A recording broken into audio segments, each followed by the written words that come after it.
অবশ্যই অবশ্যই আপনারা এই সান্ত্বনামূলক কোনো রকম কথাতে, কারোর কথাতে ফাঁদে পা দেবেন না। কেউ যদি আপনাকে এসে বলে, আশ্বাস দেয়, সাহস দেয় যে তুমি কোরবানি করো বা পশু কিনে, গরু কিনে তোমরা গরু কোরবানি করো, খবরদার আপনারা অবশ্যই কেউ কোনো রকমভাবে সেই সমস্ত ফাঁদে পা দেবেন না। কারণ যদি কোনো রকম অপ্রীতিকর ঘটনা ঘটে যায়, অ্যারেস্ট হয়ে যান বা আপনাকে নিয়ে যায় তুলে, সেখানে আপনার পাশে দাঁড়াবার মতন কিন্তু কেউ থাকবে না, এটা কিন্তু মাথায় রাখবেন। এখন গরু কোরবানি করার ক্ষেত্রে আমি প্রত্যেককে বলবো, আমরা কোরবানি থেকে বিরত থাকব। লুকিয়ে চুপিয়ে কোরবানি করার কোনো প্রয়োজন নেই। গরু কিনে যারা কিনে ফেলেছেন, চেষ্টা করুন সেই গরুটা পুনরায় ফিরিয়ে দেওয়ার। কোরবানি আমরা বন্ধ করে দেব। কোরবানি আমরা মেনে নিলাম, আমরা কোরবানি করব না, কিন্তু কোরবানি আমরা করব না এদিক দিয়ে আপনারা সেই পশুকে জবে করে সেই পশুকে কেটে আপনারা বাইরে এক্সপোর্ট করবেন, এটা কিন্তু চলবে না। আইন যদি হয় গরুকে জবে করা কাটা যদি বন্ধ হয়, আইন এইরূপ যদি আইন আনা হয়, তাহলে এই আইনটা সবার জন্য হবে। ব্যবসার জায়গায় গরু জবাই করা যাবে, গরু কাটা যাবে, কিন্তু যেই আপনার রাজনীতির বিষয় চলে আসছে, তখন আপনার ধর্মের কথা মনে পড়ে যাচ্ছে, তখন আপনার মনে পড়ছে গরু গোমাতা। অবশ্যই আমরা আমাদের প্রত্যেকটা মুসলিম ভাই প্রত্যেককে বলবো, আমাদের আল্লাহ পাক রব্বুল আলামিন কোরবানির ক্ষেত্রে অল্টারনেটিভ অপশান তিনি দিয়েছেন। কোরবানির ক্ষেত্রে শুধু গরু নয়, গরু ছাড়াও একাধিক আল্লাহ অনেক পশুর কথা বলেছেন, আমরা সেগুলো দেখব।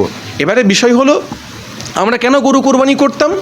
যে আমরা যেখানে বসবাস করি এখানে আমাদের গরুটা অ্যাভেলেবেল। আপনি আরবে চলে যান, সেখানে উট দুম্বা এগুলো অ্যাভেলেবেল, ওখানে কিন্তু গরু অ্যাভেলেবেল নেই। তাহলে সে জায়গায় আমাদের এখানে গরুর পরিবর্তে আমি ছাগল আমরা পাই, ছাগল আমাদের অ্যাভেলেবেল, তো সে জায়গায় আমরা ছাগল দিয়ে কোরবানি করব, কোনো সমস্যা নেই। আমরা আইনকে সম্মান জানিয়ে, আইনকে আমরা আমাদের আইনকে আমরা মাথা পেতে নিয়ে, আমরা আইনকে সম্মান জানিয়ে অবশ্যই আমরা এই প্রতিবাদ করছি। প্রত্যেককে বলছি, আপনারা গরু কোরবানি থেকে বিরত থাকুন, এবং আমাদের একটা দাবি থাকবে, এই গরুকে জাতীয় পশু হিসাবে স্বীকৃতি দেওয়া হোক। এটা প্রত্যেকটা ভারতবর্ষের, প্রত্যেকটা পশ্চিমবাংলার মুসলমান, প্রত্যেকটা নাগরিক হিসাবে আমাদের এ বার্তা থাকবে। অন্যায়টা অন্যায় বলতে হবে, অন্যায়কে অন্যায় বলতে হবে। যেমন বিগত দিনে বাংলার মানুষ অন্যায়ের প্রতিবাদ করে এসেছে, আগামী দিনেও এই সমস্ত অন্যায়ের প্রতিবাদ করবে। তবে একটা জিনিস মাথায় রাখতে হবে, এক্ষুনি যেটা হচ্ছে তাড়াতাড়ি অ্যাকশান নিয়ে যে সেটার একটা সমস্যা মিটে যাবে, এটা কিন্তু কখনোই নয়। এখনও অনেকে ভাবছে, অনেকে সোশ্যাল মিডিয়ায় পোস্ট করছে, অনেককে ইঙ্গিত করে বলছে, দেখতে পাচ্ছি যে তারা আজকে কোথায়, তারা কেন মুসলমানদের হয়ে কথা বলছে না, তারা কেন আজকে চুপ করে আছে।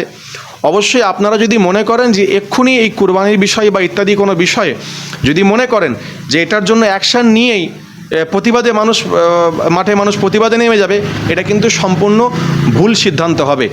সময় নিন, অস্থির হওয়ার দরকার নেই, একটু স্থির হন, চিন্তাভাবনা ঠিক করুন, মজবুত হন আগামী দিন লড়াই করার জন্য। আমি প্রত্যেকটা মুসলমান ভাইদের বলবো, অস্থির হবেন না, স্থির হন, আগামী দিন আরও শক্ত হন আগামী দিনের জন্য লড়াই করার জন্য। বন্দে মাতারাম হলো একটা সম্মানিত শব্দ, একটা রেসপেক্টেড ওয়ার্ড। আমি কি বলবো, এটা আমার বাক স্বাধীনতা। এই স্বাধীনতা আমাকে আমার সংবিধান দিয়েছে। কাজেই আমার বলাটা কেউ ঠিক করে দিতে পারে না যে আপনি কি বলবেন বা আপনাকে বলতে হবে। তো এটার জন্য আইন আছে, যে আইনটা বলবৎ করা হচ্ছে, বন্দে মাতরম বলার জন্য নির্ধারণ করা হচ্ছে। তাহলে এই জায়গায় এটার পরিপ্রেক্ষিতে আমাদের সংবিধান আছে, সংবিধান অনুযায়ী আমরা সেই সংবিধানকে সামনে রেখে আমরা এই আইনি পথে আমরা লড়ব। বা আমরা, প্রথম কথা হলো, একজন ব্যক্তি তার বাক স্বাধীনতা, এটা অনুচ্ছেদ নাম্বার 19 আমাদের ভারতের যে কনস্টিটিউশন, সংবিধান আমাদেরকে রাইট দিয়েছে। অনুচ্ছেদ নাম্বার 19 একের এতে বলা হয়েছে বাক স্বাধীনতার বিষয়। তাহলে সে জায়গায় দাঁড়িয়ে আমাদের কেউ ঠিক করে দিতে পারে না যে আপনাকে বন্দে মাতরম বলতে হবে। এখন গরু কোরবানি করার ক্ষেত্রে আমি প্রত্যেককে বলবো, আমরা কোরবানি থেকে বিরত থাকব। লুকিয়ে চুপিয়ে কোরবানি করার কোনো প্রয়োজন নেই। গরু যারা কিনে ফেলেছেন, চেষ্টা করুন সেই গরুটা পুনরায় ফিরিয়ে দেওয়ার। দ্বিতীয়ত কথা হলো, কোরবানি আমরা বন্ধ করে দেব। কোরবানি আমরা মেনে নিলাম, আমরা কোরবানি করব না, কিন্তু কোরবানি আমরা করব না এদিক দিয়ে আপনারা সেই পশুকে জবে করে সেই পশুকে কেটে আপনারা বাইরে এক্সপোর্ট করবেন, এটা কিন্তু চলবে না। আইন যদি হয় গরুকে জবে করা কাটা যদি বন্ধ হয়, আইন এইরূপ যদি আইন আনা হয়, তাহলে এই আইনটা সবার জন্য হবে। তাহলে আজকে যখনই ব্যবসার ক্ষেত্রে আসছে তখন এটা আপনাদের জন্য ঠিক হচ্ছে। ব্যবসার জায়গায় ঠিক আছে, গরু জবাই করা যাবে, গরু কাটা যাবে, ব্যবসার জায়গায় গরু জবাই করা যাবে, গরু কাটা যাবে। কিন্তু যেই আপনার রাজনীতির বিষয় চলে আসছে তখন আপনার ধর্মের কথা মনে পড়ে যাচ্ছে, তখন আপনার মনে পড়ছে গরু গোমাতা। অবশ্যই আমরা আমাদের প্রত্যেকটা মুসলিম ভাই প্রত্যেককে বলবো, আমাদের আল্লাহ পাক রব্বুল আলামিন কোরবানির ক্ষেত্রে অল্টারনেটিভ অপশান তিনি দিয়েছেন। কোরবানির ক্ষেত্রে শুধু গরু নয়, গরু ছাড়াও একাধিক আল্লাহ অনেক পশুর কথা বলেছেন, আমরা সেগুলো দেখব। এবারে বিষয় হলো আমরা কেন গরু কোরবানি করতাম, যে আমরা যেখানে বসবাস করি এখানে আমাদের গরুটা অ্যাভেলেবেল। আপনি আরবে চলে যান, সেখানে উট দুম্বা এগুলো অ্যাভেলেবেল, ওখানে কিন্তু গরু অ্যাভেলেবেল নেই। তাহলে সে জায়গায় আমাদের এখানে গরুর পরিবর্তে আমি ছাগল আমরা পাই, ছাগল আমাদের অ্যাভেলেবেল, তো সে জায়গায় আমরা ছাগল দিয়ে কোরবানি করব, কোনো সমস্যা নেই। আমরা আইনকে সম্মান জানিয়ে, আইনকে আমরা আমাদের আইনকে আমরা মাথা পেতে নিয়ে, আমরা আইনকে সম্মান জানিয়ে অবশ্যই আমরা এই প্রতিবাদ করছি। প্রত্যেককে বলছি আপনারা গরু কোরবানি থেকে বিরত থাকুন, এবং আমাদের একটা দাবি থাকবে, এই গরুকে জাতীয় পশু হিসাবে স্বীকৃতি দেওয়া হোক। এটা প্রত্যেকটা ভারতবর্ষের, প্রত্যেকটা পশ্চিমবাংলার মুসলমান, প্রত্যেকটা নাগরিক হিসাবে আমাদের এই বার্তা থাকবে। অবশ্যই আপনারা এই সান্ত্বনামূলক কোনো রকম কারোর কথাতে ফাঁদে পা দেবেন না।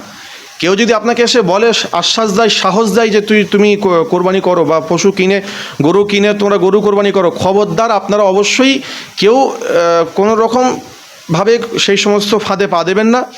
কারণ যদি কোনো রকম অপ্রীতিকর ঘটনা ঘটে যায়, অ্যারেস্ট হয়ে যান বা আপনাকে নিয়ে যায় তুলে, সেখানে আপনার পাশে দাঁড়াবার মতন কিন্তু কেউ থাকবে না, এটা কিন্তু মাথায় রাখবেন। অবশ্যই অন্যায়টা অন্যায় বলতে হবে, অন্যায়কে অন্যায় বলতে হবে।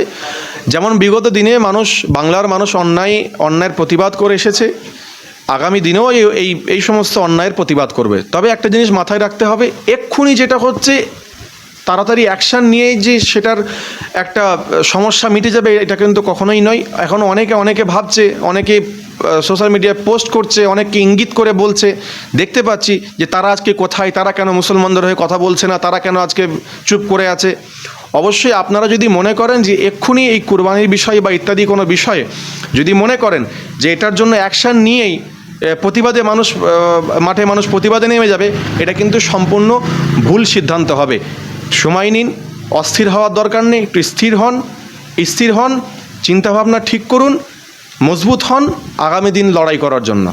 আমি প্রত্যেকটা মুসলমান ভাইদের বলবো, অস্থির হবেন না, স্থির হন, আগামী দিন আরও শক্ত হন আগামী দিনের জন্য লড়াই করার জন্য। যেখানে প্রতিবাদে সমস্ত জায়গায় নওশাদ সিদ্দিকীকে দেখা যাচ্ছে, যেখানে বলতে যাচ্ছে সেখানেও নওশাদ সিদ্দিকী, আর রাস্তাতেও নওশাদ সিদ্দিকী, কীভাবে দেখছে? অবশ্যই এটা বলার কিছু নেই, বাংলার মানুষ জানে রাস্তায় থেকে লড়াই কে করেছে। বিগত দিন প্রত্যেকটা অন্যায়ের বিরুদ্ধে যেভাবে নওশাদ সিদ্দিকী যেভাবে অন্যায়ের বিরুদ্ধে প্রতিবাদ করে এসেছে, আমি তো প্রথমেই বলেছিলাম, পশ্চিমবাংলায় এমন একজন নেতাকে দেখান, গুটি কয়েকজন ছাড়া এমন একজন নেতাকে দেখান, তাৎক্ষণিক যেখানেই অন্যায় হচ্ছে, মানুষের উপরে জুলুম হচ্ছে, অত্যাচার হচ্ছে, মানুষের উপরে বুলডোজার চলছে ইত্যাদি, যে রকমভাবে বলেন না কেন, আপনি একজন নেতাকে দেখান গুটি কয়েকজন ছাড়া, আমি বলেছিলাম তার মধ্যে একজন হলেন পীরজাদা নওশাদ সিদ্দিকী, যার প্রমাণ আপনারা দেখেছেন সোশ্যাল মিডিয়ার মাধ্যম দিয়ে, তফসিয়াতে যে ঘটনা ঘটলো ইত্যাদি অনেক আরও অবশ্যই আপনারা দেখবেন। এই যে 27 লক্ষ মানুষের নাম যে কাটা হয়েছে, তাদের জন্য, তাদের নাম তোলার জন্য আজকে আপনার শিয়ালদা থেকে রানী রাসমণি ধর্মতলা পর্যন্ত পীরজাদা নওশাদ সিদ্দিকী মিছিল করলেন। মানুষ দেখেছে, বাংলার জনগণ দেখেছে। রাজ্যে সিএআর লাগু হচ্ছে, সেখানে 7টা সম্প্রদায়কে দেশের বাইরে করে দেওয়া। এ বিষয়ে দেশের আইন আছে, মানুষ তার অধিকার প্রাপ্য অবশ্যই বুঝে নেবে, সেটার জন্য সঠিক নেতৃত্ব নির্বাচন করা প্রয়োজন। আমি মনে করি আজকের দিনে দাঁড়িয়ে যারা এই সমস্ত সমস্যার সম্মুখীন আছে, আমি বলবো তাদেরকে আপনারা সঠিক নেতাকে বাছুন, সঠিক নেতৃত্ব বাছুন। কারণ বিগত দিন আমরা দেখেছি যারা বলেছিল এটা হতে দেবো না, ওটা হতে দেবো না, এখানে এই করতে দেবো না, ওই করতে দেবো না, আজকের দিনে দাঁড়িয়ে বাংলার মানুষ কিন্তু হাড়ে হাড়ে টের পাচ্ছে, যারা বলেছিল, আশা দিয়েছিল, আশ্বাস দিয়েছিল, তারা কিন্তু কোনো রকম কোনো কাজ করতে পারেনি। আজকের দিনে দাঁড়িয়ে আপনারা চিন্তাভাবনা করুন, ঠিক হন, মজবুত হন, নিজেদের চিন্তাভাবনা ঠিক করুন যে কারা আপনাদের পাশে আছে, কারা আপনাদের সাথে আছে, কারা আপনাদের কথা পার্লামেন্টে গিয়ে বলে, কারা আপনাদের হয়ে কথা বলে, এটা কিন্তু জানার দরকার আছে। ইমাম মুয়াজ্জিন এবং পুরোহিত পাতা বন্ধ করে দেওয়া হবে।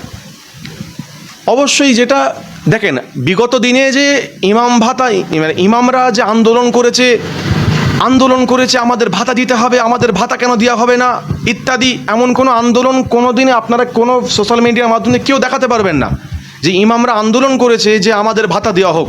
কাজেই সরকার থেকে যখন ভাতা দেওয়া হয়েছে আর এই ভাতা যে বন্ধ করে দিচ্ছে, এতে কোনো মুসলমান, আমাদের মুসলিম কমিউনিটি, আমাদের ইমামদের আমি আশা রাখবো এতে কারোর আফসোসের কোনো কারণ নয়, কারণ এটা তারা নিজে থেকে দিয়েছিল।